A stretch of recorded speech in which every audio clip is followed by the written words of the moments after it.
Telugu cinema రంగంలో ఎంతో మంది స్టార్ హీరోలు ఉన్నారు. కానీ అందులో కొందరు మాత్రమే సుదీర్ఘకాలంగా టాప్ రేంజ్లో హవాను చూపిస్తూ దూసుకుపోతుంటారు.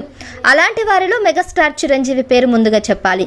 దాదాపు 4 దశాబ్దాలుగా తనదైన సినిమాలతో సందడి చేస్తున్న ఆయన ఇప్పుడు కూడా అదే రీతిలో వరుసగా మూవీలు చేస్తున్నారు.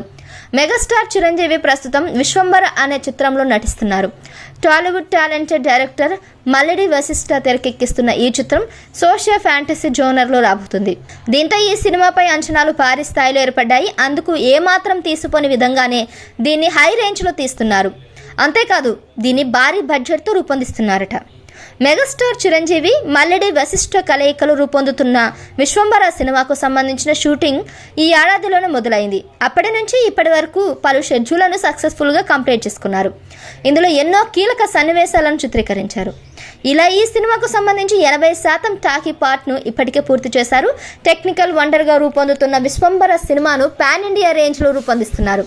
ఈ నేపథ్యంలో ఈ చిత్రం కోసం పలు ఇండస్ట్రీలకు చెందిన నటీనటులను ఎంపిక చేస్తున్నారు.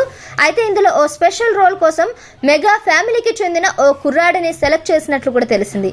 అతడే పవన్ కళ్యాణ్ కుమారుడు అకిరానందన్. అవును, మీరు విన్నది నిజమే.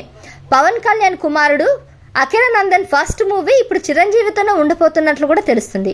హై రేంజ్లో రూపొందుతున్న విశ్వంబర మూవీలో పవర్ స్టార్ పవన్ కళ్యాణ్ కుమారుడు అకిరానందన్ ఓ ముఖ్యమైన కీలక పాత్రను పోషిస్తున్నట్లు తాజాగా న్యూస్ బయటకు వచ్చింది. ఇందులో అతడి రోల్ ఎవరు ఊహించిన విధంగా ఉండబోతుందట. త్వరలోనే ఈ లిటిల్ ప్రిన్స్ షూట్లో పాల్గొంటున్నాడని అంటున్నారు. మనం సినిమాలో అఖిల్ను చూపించినట్లు ఓ సన్నివేశంలో మాత్రం అకిరా కనిపిస్తాడని అంటున్నారు. మరి నిజంగా ఒక సన్నివేశంలో ఉంటాడా, కీలక పాత్ర పోషిస్తాడా అనేది మనకి ఇంకా తెలియదు. ఇది ఇలా ఉండగా మెగాస్టార్ చిరంజీవి మల్లిడి వశిష్ఠ కాంబినేషన్లో రూపొందుతున్న విశ్వంబర మూవీని యువి క్రియేషన్స్ బ్యానర్ పై నిర్మిస్తున్నారు. ఇందులో త్రిష హీరోయిన్ గా ఉంటుంది. సురభి, ఈషా చావ్లా కీలక పాత్రలను కూడా పోషిస్తున్నారట.